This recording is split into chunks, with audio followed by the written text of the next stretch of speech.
The Miser and His Gold.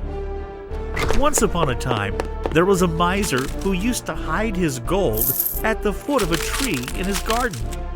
But every week, he used to go and dig it up and gloat over his gains. A robber who had noticed this went and dug up the gold and decamped with it.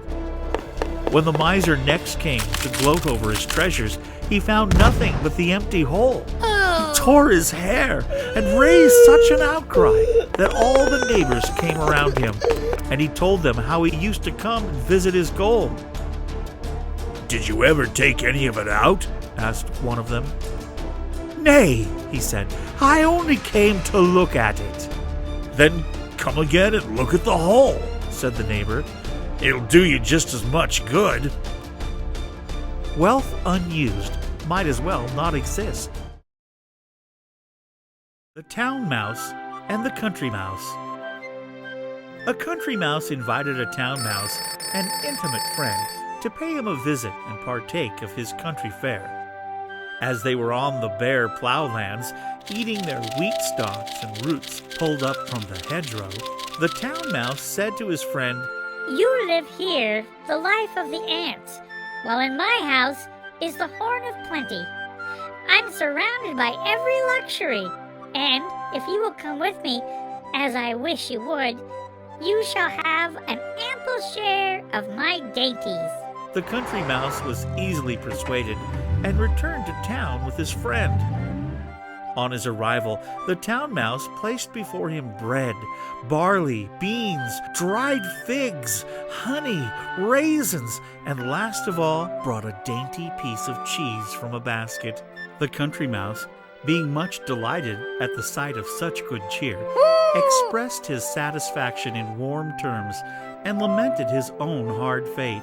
Just as they were beginning to eat, someone opened the door. They both ran off squeaking as fast as they could to a hole so narrow that the two could only find room in it by squeezing. They had scarcely begun their repast again when someone else entered to take something out of a cupboard, whereupon the two mice, more frightened than before, ran away and hid themselves. At last, the country mouse, almost famished, said to his friend, "Although you've prepared for me so dainty a feast, I must leave you now to enjoy it by yourself. It is surrounded by too many dangers to please me. I prefer my bare plowlands and roots from the hedgerow, where I can live in safety and without fear."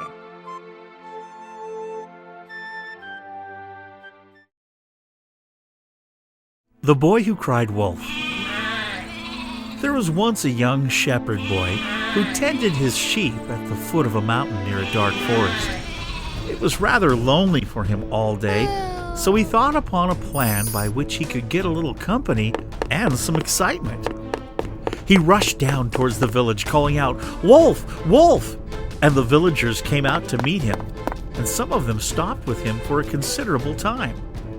This pleased the boy so much that a few days afterwards he tried the same trick, and again the villagers came to his help. But shortly after this, a wolf actually did come out from the forest and began to worry the sheep, and the boy of course cried out, "Wolf! Wolf!" still louder than before. But this time the villagers, who had been fooled twice before, thought the boy was again deceiving them, and nobody stirred to come to his help.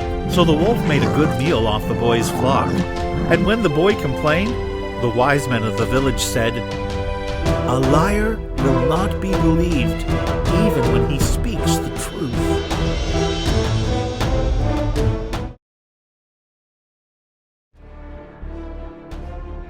The Two Fellows and the Bear. Two fellows were traveling together through a wood when a bear rushed out upon them. One of the travelers happened to be in front, and he seized hold of the branch of a tree and hid himself amongst the leaves. The other, seeing no help for it, threw himself flat down upon the ground, with his face in the dust. The bear, coming up to him, put his muzzle close to his ear and sniffed and sniffed. But at last, with a growl, he shook his head and slouched off. for bears will not touch dead meat. Then the fellow in the tree came down to his comrade and laughed and said, "What was it that Master Prune whispered to you?" "He told me," said the other, "never trust a friend who deserts you in a pinch." The Fox and the Grapes. One hot summer's day, a fox was strolling through an orchard till he came to a bunch of grapes just ripening on a vine, which had been trained over a lofty branch. "Just the thing to quench my thirst," he said. Drawing back a few paces, he took a run and a jump and just missed the bunch. Turning round again, with a 1, 2, 3, he jumped up, but with no great success. Again and again he tried after the tempting morsel, but at last had to give up and walked away with his nose in the air, saying, "I am sure they are sour." It is easy to despise what you cannot get. The Ass in the Lion's Skin. An ass once found a lion's skin, which the hunters had left out in the sun to dry. He put it on and went towards his native village. All fled at his approach, both men and animals, and he was a proud ass that day. In his delight, he lifted up his voice and brayed. But then everyone knew him, and his owner came up and gave him a sound cudgeling for the fright he had caused. And shortly afterwards, a fox came up to him and said, "Ah, I knew you by your voice. Fine clothes may disguise, but silly words will disclose a fool." The Ant and the Dove. An ant went to the bank of a river to quench its thirst, and being carried away by the rush of the stream, was on the point of drowning. A dove sitting on a tree overhanging the water plucked a leaf and let it fall into the stream close to her. The ant climbed onto it and floated in safety to the bank. Shortly afterwards, a birdcatcher came and stood under the tree and laid his lime twigs for the dove, which sat in the branches. The ant, perceiving his design, stung him in the foot. In pain, the birdcatcher threw down the twigs, and the noise made the dove take wing. One good turn deserves another. The Crow and the Pitcher. A crow, half dead with thirst, came upon a pitcher which had once been full of water. But when the crow put its beak into the mouth of the pitcher, he found that only very little water was left in it, and that he could not reach far enough down to get at it. He tried and he tried, but at last had to give up in despair. Then a thought came to him, and he took a pebble and dropped it into the pitcher. Then he took another pebble and dropped it into the pitcher. Then he took another pebble and dropped that into the pitcher. Then he took another pebble and dropped that into the pitcher. Then he took another pebble and dropped that into the pitcher. Then he took another pebble and dropped that into the pitcher. At last, he saw the water mount up near him, and after casting in a few more pebbles, he was able to quench his thirst and save his life. Little by little does the trick. The Dog and His Reflection. A dog, to whom the butcher had thrown a bone, was hurrying home with his prize as fast as he could go. As he crossed a narrow footbridge, he happened to look down and saw himself reflected in the quiet water as if in a mirror. But the greedy dog thought he saw a real dog carrying a bone much bigger than his own. If he had stopped to think, he would have known better. But instead of thinking, he dropped his bone and sprang at the dog in the river, only to find himself swimming for dear life to reach the shore. At last, he managed to scramble out, and as he stood sadly thinking about the good bone he had lost, he realized what a stupid dog he had been. It is very foolish to be greedy. The Ass and His Master. An ass belonging to an herb seller who gave him too little food and too much work. One day, the ass made a petition to Jupiter to be released from his present service and provided with another master. Jupiter, after warning him that he would repent his request, caused him to be sold to a tile maker. Shortly afterwards, finding that he had heavier loads to carry and harder work in the brick field, he petitioned for another change of master. Jupiter, telling him that it would be the last time that he would grant his request, ordained that he be sold to a tanner. As the ass found that he had fallen into worse hands, and noting his master's occupation, said, groaning, "It would have been better for me to have been either starved by one or to have been overworked by the other of my former masters than to have been bought by my present owner, who will even after I am dead tan my hide and make me useful to him. He that finds discontent in one place is not likely to find happiness in another." The Lion, the Fox, and the Ass. An ass and a fox went into partnership and sailed out to forage for food together. They hadn't gone far before they saw a lion coming their way, at which they were both dreadfully frightened. But the fox thought he saw a way of saving his own skin and went boldly up to the lion and whispered in his ear, "I'll manage that you shall get hold of the ass without the trouble of stalking him, if you'll promise to let me go free." The lion agreed to this, and the fox then rejoined his companion and contrived before long to lead him by a hidden pit, which some hunters had dug as a trap for the wild animals, and into which he fell. When the lion saw that the ass was safely caught and couldn't get away, it was to the fox that he first turned his attention, and he soon finished him off, and then at his leisure proceeded to feast upon the ass. Betray a friend, and you'll often find you have ruined yourself.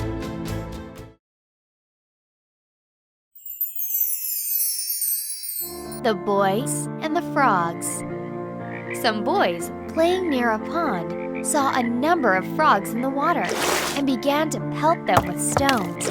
They killed several of them, when one of the frogs, lifting his head out of the water, cried out, "Pray stop, my boys. What is sport to you is death to us." One man's pleasure may be another's pain. The Lion and the Mouse. Once when a lion was asleep, a little mouse began running up and down upon him. This soon wakened the lion, who placed his huge paw upon him and opened his big jaws to swallow him. "Pardon, O king. Cried the little mouse.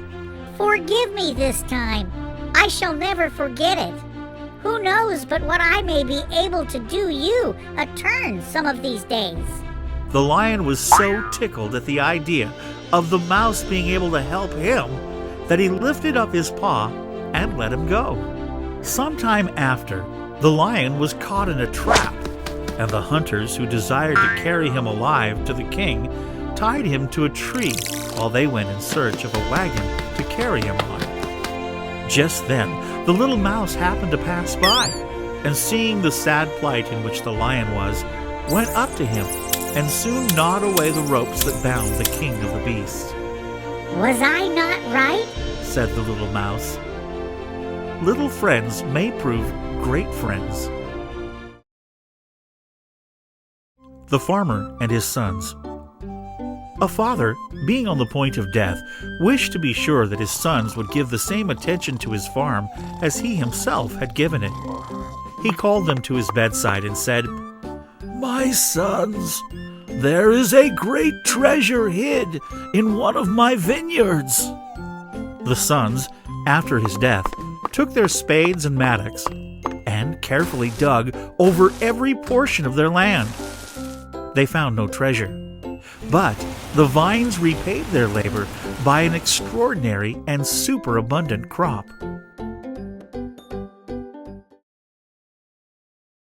the goose with the golden eggs. One day, a countryman going to the nest of his goose found there an egg all yellow and glittering.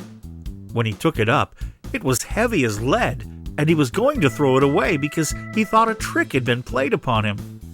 But he took it home on second thoughts, and soon found, to his delight, that it was an egg of pure gold. Every morning the same thing occurred, and he soon became rich by selling his eggs.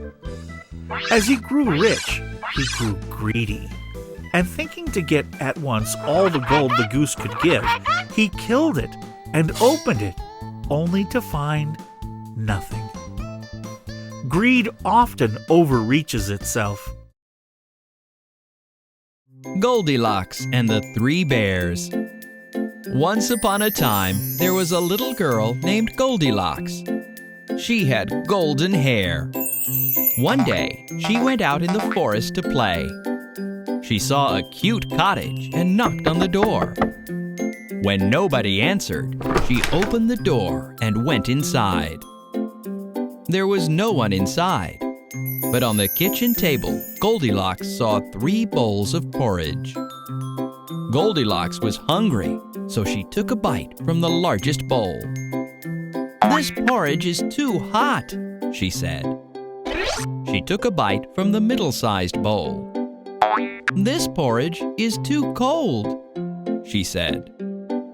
Then she tried the smallest bowl. "This porridge is just right," she said, and ate up all the porridge. Goldilocks was tired now, and so she sat on the largest chair. "This chair is too big," she said. She tried the middle-sized chair.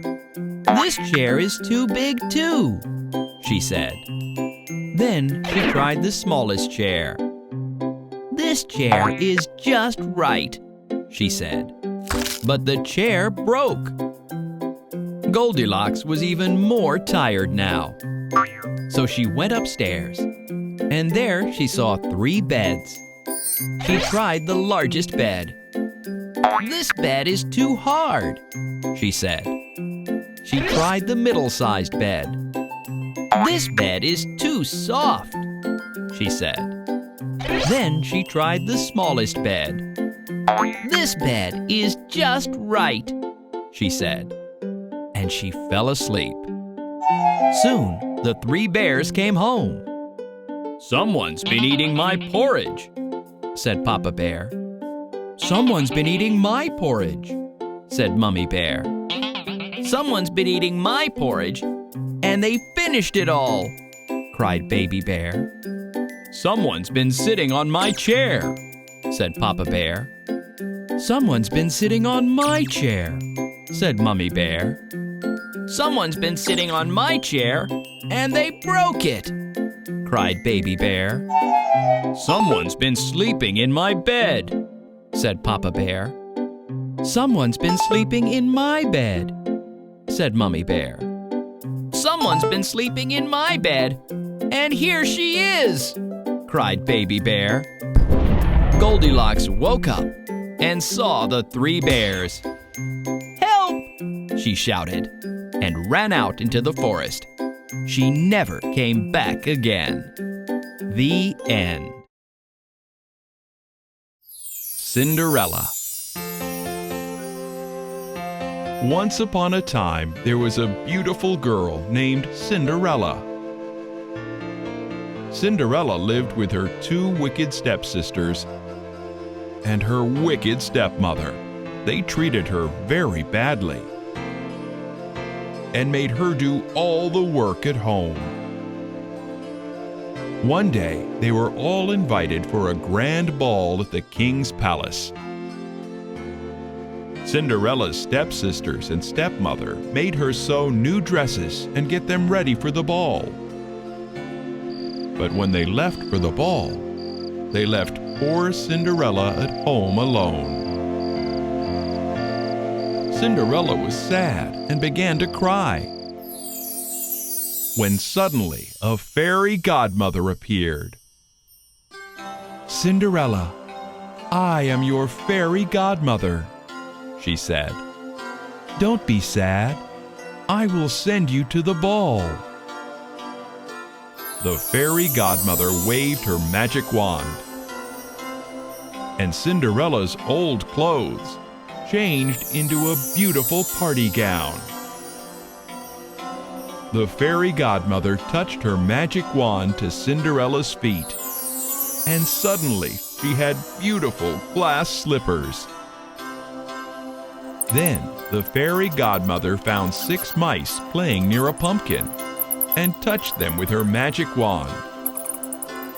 And lo! The mice became 4 shiny black horses and 2 coachmen, and the pumpkin turned into a golden coach. Cinderella was overjoyed and said, "Oh, thank you, fairy godmother." She set off for the ball in the coach. As she left, the fairy godmother said, "Cinderella, my magic will only last until midnight. Be sure to reach home before then." When Cinderella entered the palace, the entire ballroom was struck at her beauty. Even her stepsisters and stepmothers didn't recognize her in her pretty clothes. The handsome prince went to her and asked her, "Do you want to dance?" And Cinderella said, "Yes." They danced all night long, and everyone wondered who the beautiful girl was. As the night neared midnight, Cinderella remembered her fairy godmother's words and cried, "Oh, I must go!" She ran down the stairs, and one of her glass slippers came off. But Cinderella did not turn back for it and hurried to her coach. She reached home just as the clock struck 12. Her coach turned back into a pumpkin, the horses into mice, and her clothes turned back into rags. The prince had fallen in love with Cinderella, but he did not even know her name. However, he had found the glass slipper that had come off Cinderella's foot. He said, "I will marry the lady whose foot fits this slipper." The next day, the prince and his servants went to all the houses in the kingdom. All the women tried the slipper, including Cinderella's stepsisters, but none could fit the slipper perfectly. Cinderella's stepmother would not let Cinderella try on the slipper. But the prince saw her and said, "Let her try on the slipper." The slipper was a perfect fit on Cinderella's foot, and the prince recognized her from the ball. He married Cinderella, and they lived happily ever after. The end.